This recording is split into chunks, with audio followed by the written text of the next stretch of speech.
আরোপিত নিষেধাজ্ঞা তুলে নেওয়া হলে নিজেদের উচ্চমাত্রার সমৃদ্ধ ইউরেনিয়ামের মজুত নিয়ে আপোস করতে ইরান প্রস্তুত রয়েছে।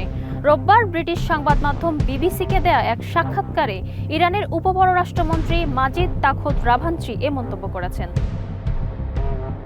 ইউক্রেনের প্রেসিডেন্ট ভলোদিমির জেলেনস্কি অভিযোগ করেছেন, রাশিয়া ইউক্রেন যুদ্ধ নিয়ে চলমান শান্তি আলোচনায় মধ্যস্থতাকারী যুক্তরাষ্ট্র মস্কোর বদলে কিয়েভকেই বারবার ছাড় দিতে চাপ দিচ্ছে। মিয়ানমারের সামরিক জান্তার উপর চাপ বৃদ্ধি এবং গণতন্ত্রপন্থী আন্দোলনের প্রতি সমর্থন জোরদার করতে মার্কিন কংগ্রেসের নিম্নকক্ষ ব্রেভ বার্মা অ্যাক্ট পাশ করেছে। ডেমোক্র্যাট ও রিপাবলিকান উভয় দলের আইন প্রণেতাদের যৌথ উদ্যোগে আনা বিলটি গৃহীত হয়। অসুস্থ হয়ে পড়া পাকিস্তানের সাবেক প্রধানমন্ত্রী ইমরান খানকে হাসপাতালে নেওয়া হবে। গতকাল শনিবার রাতে দেশটির সরকার বিক্ষোভের মুখে এই সিদ্ধান্ত নেয়। জানা গেছে, হাসপাতালে চিকিৎসার পাশাপাশি ইমরানের স্বাস্থ্য পরীক্ষা করা হবে।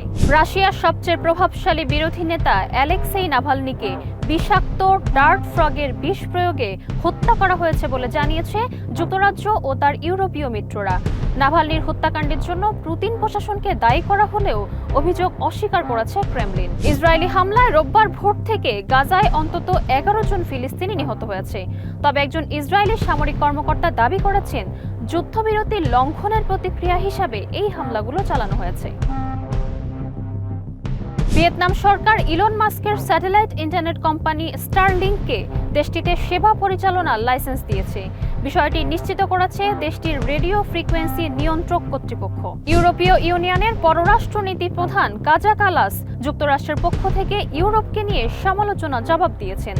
তিনি বলেছেন, রাশিয়া ইউক্রেন যুদ্ধের অবসান ঘটাতে হলে মস্কোকে আলোচনায় ছাড় দিতে বাধ্য করতে হবে। যুক্তরাজ্য ও কানাডার নাগরিকদের জন্য ভিসামুক্ত প্রবেশ সুবিধা চালু করার ঘোষণা দিয়েছে চীন।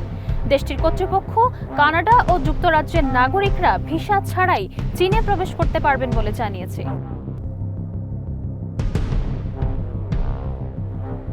ফেব্রুয়ারিতে ইউক্রেনের পূর্বাঞ্চলের বেশ কয়েকটি গ্রাম দখল করেছে ক্রেমলিনের বাহিনী।